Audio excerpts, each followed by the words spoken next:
देववंदनं देववंदनं देववंदनं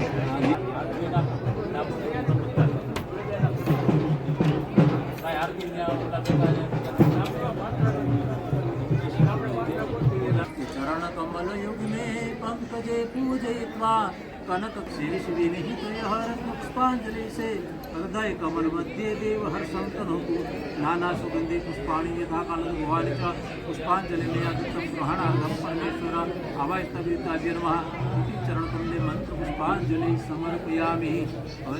hello okay Ganpati पासे आप ले आते हैं गणपति भरत भाई हरिबन फोन करो। हां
આમાં અમારે એનો ડોક્ટર છે, એમાં આપણે તો પરિચય નહીં હોય, આમાં તો આપણે દર્શન કરીએ તો આપણને ખ્યાલ આવે. બરાબર છે. ચાલો, સરસ મજાનો કાર્યક્રમની શોભા છે. બરાબર. હમણાં ગેસના બાટલા નહોતા ને તો ચૂલા બનાવ્યા ને ચૂલા બનાવે તે મારે હરેશભાઈ પાસે ક્યાંકથી સરકારમાંથી બાટલા મંજૂર કરે એવા. હા, એટલે તમારે ટેસ્ટી ભલામણ લાલા બાબાનો પ્રસાદ છે. હા, ભલે તમે. અને ભાઈ હવે આ ટીમને સાથે આપણા ભીખુભાઈ બે વ્યક્તિ લઈને જાજો અને પ્રેમભાઈને વિનંતી કરીશ આપણને થોડું. અમુક અલગ શહેરમાંથી આવ્યા છે, અમુક લોકોએ પોતાના હોસ્પિટલનું કામકાજ મૂકીને આવ્યા છે. તો આપણને હું થોડી ઓળખાણ કરાવું જેથી આપણને ખ્યાલમાં આવે કે આપણી જ્ઞાતિમાં તમામ લોકોએ આજથી કદાચ 2 કે 3 પેઢી પહેલા લોકો જેને નખ કહે એમને આપણે નહોર તરીકે ગણી 20 નહોર ભેગા કરી મહેનત કરી અને આ જ્ઞાતિ ઊભી થઈ છે. એક સમય એવો હતો કે આપણે ફક્ત ને ફક્ત બૂટ ચપ્પલ બનાવતા, પરંતુ ધીરે ધીરે મહેનત કરીને એવો સમય આવ્યો કે બૂટ ચપ્પલમાં તો સિલાઈ કરતા આવડતી હતી, તો ચાલો ને સિલાઈ કામ પણ કરીએ. પછી એવો સમય આવ્યો કે ચલો એમ્બ્રોઇડરી પણ કરીએ. પછી એવો સમય આવ્યો કે સીટ અને જે સોફાનું કામ પણ આપણે કરીએ. અને આજની તારીખે લોકોના શરીરમાં જ્યારે ટાંકા લેવાના આવે ને એ કામ પણ સુરત શહેરની અંદર 250 જેટલા આપણા ડોક્ટરો છે. આ કહેવાય વિકાસ. એટલા માટે વિકાસ કહેવાય કારણ કે જો જન્મ વખતે સ્વીકારી લીધેલું હોત કે હું જે કરું છું એ જ મારું બાળક કરશે તો આ વિકાસ ના થયો હોત. આજે આપણી વચ્ચે ગુજરાતની અંદરમાં IRS ઓફિસરો, IPS ઓફિસર, IAS ઓફિસરો છે જે આપણે મૂવીમાં જોતા હોઈએ છીએ. એવી ઘણી મેડિકલ કોલેજો છે કે જ્યાં ડોક્ટરો તૈયાર કરાવવાનું કામ જે સિનિયર લેવલના ડોક્ટર હોય એ પણ આપણી વચ્ચે છે અત્યારે. ત્યાં સુધી કે જે પ્રાઇવેટ કંપની હોય કે જેમાં જેમને અબજોપતિ કહેતા હોઈએ, સપોઝ કે લક્ષ્મી મિત્તલની કંપની છે AMNS, તો AMNS કંપનીના સિનિયર વાઇસ પ્રેસિડેન્ટ બરાબર એ પણ આપણી વચ્ચે હાજર છે. ત્યાં સુધી હું કહી શકું કે રિલાયન્સ હશે, ONGC હશે, ક્રિપ્કો હશે, એ બધામાં જનરલ મેનેજર કક્ષાના લોકો આપણી જ્ઞાતિના છે. આ ક્યારે થઈ શક્યું? આ ત્યારે થઈ શક્યું જ્યારે દરેક વ્યક્તિએ વિચાર્યું કે આપણે એક સ્ટેપ આગળ જવું છે. આપણે આજે મહેનત કરવી છે, ખાલી મહેનત કરવી જોઈએ એવી વાતો નથી કરી. આપ સૌને હું ધ્યાનપૂર્વક કહીશ કે થોડી મહેનત કરજો, થોડી મહેનત કરજો, થોડી વધારે મહેનત કરજો. અને આવતીકાલે એનાથી થોડી વધારે મહેનત કરશું તો આપણે પણ અહીંયા ઊભા હશું. ફક્ત આપણી જ્ઞાતિના સ્ટેજ જ નહીં પણ બીજી જ્ઞાતિથી માંડી જ્યાં જ્યાં મનુષ્યનો સમુદાય હશે ત્યાં તમારા માટે જગ્યા કરવી પડશે. આ જગ્યા કરવાની જવાબદારી આપણી છે, આપણા સંતાનોની જવાબદારી પણ આપણી છે. તો જ્યારે પણ મોબાઈલમાં રીલ જોવાની ઈચ્છા થાય, જ્યારે પણ એમ થાય કે આજે નહીં આવતા સોમવારે કરી લેશું, આવતા સોમવારે નહીં આવતા મહિનાથી ચાલુ કરશું, દિવાળીથી ચાલુ કરશું, ત્યારે વિચારજો કે જે તમે કામ કરતા હશો એ થોડું અલગ રીતે કરશો તો તમને વાંધો નહીં આવે. હું ખાસ તમારાથી તમને ઓળખાણ કરાવું 1 by 1 એટલે આપણને ખ્યાલમાં આવે. કલ્પેશભાઈ, આ ડોક્ટર કલ્પેશભાઈ ગોહિલ છે જે કિરણ મેડિકલ કોલેજ છે એમાં નેફ્રોલોજી જે કિડની વિભાગમાં એ હેડ ઓફ ડિપાર્ટમેન્ટ તરીકે છે. એમના વાઇફ પણ ડોક્ટર છે, એમના દીકરો પણ ડોક્ટર છે અને દીકરી પણ ડોક્ટર છે. સમજો, એક વ્યક્તિથી અટકવાની વાત જો કરી હોત તો બીજી પેઢી એવું સમજી હોત કે નહીં ભણીએ તો ચાલશે. ત્યારબાદ ઉપેન્દ્ર રાઠોડ સાહેબ અહીંયા સુરતમાં હાલમાં એમની નિમણૂક થઈ છે. એ આસિસ્ટન્ટ કમિશનર છે સેન્ટ્રલ GSTના અને IRS ઓફિસર છે. જેમ IAS હોય, IPS હોય તો IRS ઓફિસર છે. અને સુરતમાં જ અત્યારે ટ્રિબ્યુનલમાં એમની નિમણૂક થયેલી છે GSTમાં, એટલે તમને ખ્યાલમાં આવે બરાબર. પછી શૈલેષ ચૌહાણ સાહેબ, આપ એક મિનિટ ઊભા થજો. આ રેલવેની અંદર એડિશનલ એક્ઝિક્યુટિવ એન્જિનિયર છે બરાબર. એમને પણ આપણે અમદાવાદથી સ્પેશિયલી અને આ ચૌહાણ સાહેબ આવેલા છે, રાઠોડ સાહેબ અને ચૌહાણ સાહેબ અમદાવાદથી સ્પેશિયલી આવેલા છે ફક્ત થોડી વાર માટે, જેથી લોકોને માર્ગદર્શન મળે કે ભણવાથી શું ફાયદા થાય છે બરાબર. ત્યારબાદ હું ચેતનભાઈ જનસારીને ખાસ વિનંતી કરીશ કે ઊભા થાય.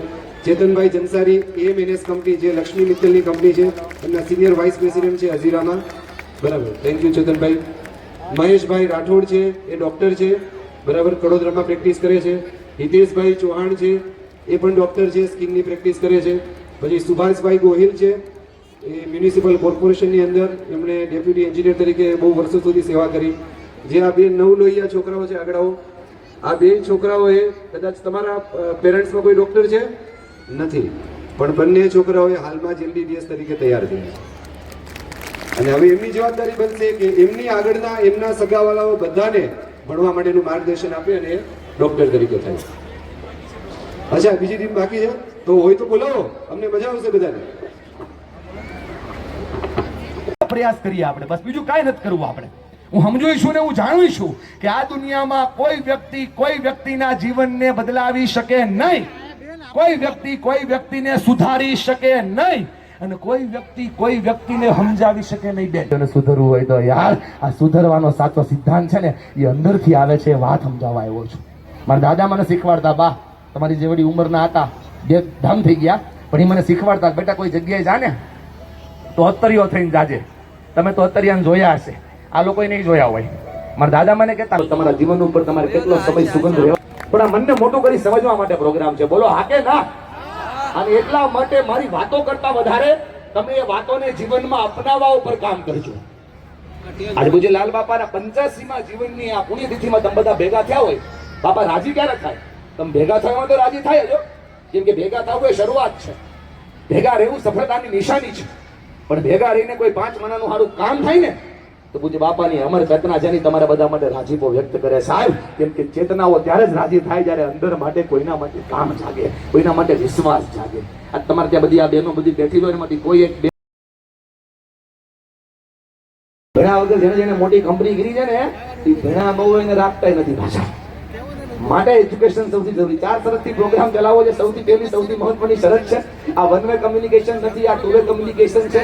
આ પ્રોગ્રામ શું કહેશે, શું મળશે ને એક સાબિતી આપી દઉં, તમને હૈયે ધરપત થઈ જાય, વિશ્વાસ થઈ જાય. ગયા વખતે મને ભાઈ મને કીધેલું, વાહ ભાઈ વાહ, હવે આ ઓકારો બા છેલ્લે સુધી આપજો, સમજો છો ને? હા, જય હો. બીજી શરત છે, હું બોલતો હોય કે દુનિયાનો કોઈ પણ સ્પીકર બોલતો હોય, સામેવાળા વ્યક્તિની સાંભળવાની કેપેસિટી ખાલી 3 મિનિટની છે, પછી કોઈ નહીં સાંભળે.